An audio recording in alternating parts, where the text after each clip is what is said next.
ओ शेठ, हा काय लयच नटून तटून कुठं जाऊ रे? आलो जरा बाहेरून आलो. बाहेरून आलो. तुम्ही केस बसवले बसून लय बदल झालाय बर का? म्हणजे राणी मान ते बुट्टन कपडे लय स्टाईल तुला बदलली. म्हणायचं काय नेमकं? हा केस बसून पस्ताव नको यायला.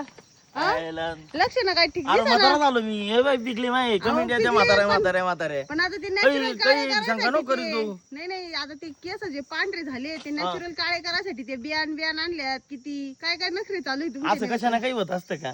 हा मग काय ना खाते ते पावर का नाही तर पैसे घालून नाही तर मी हाताने मा कल्याण व्हायचं. अगं त्यासाठी खातोय मी. आता कसं पहिले टक्कल होतं तेव्हा लोक टकले म्हणायचे. आता केस आले म्हणजे महिन्यातून 4-5 जण तरी विचारिता फोन करून कुठून बसवले. मग आता तो प्रयोग चालू आहे आपला नॅचरल केस काळे करायचा. सक्सेस झाले तर मला ना आपण प्रोडक्ट लॉन्च करू ना. आपण मला यायचंय तुमच्या संग आता. नाही रे तू घरी थांब मी आलो जाऊ. नाही जमणारच नाही एकटे म्हणजे तुला म्हणायचं काय नेमकं? नाही मला घेऊन चाल मला बाकी काय माहित नाही बस चला जाऊ दे भाऊ कॅन्सल. चला घरात. चला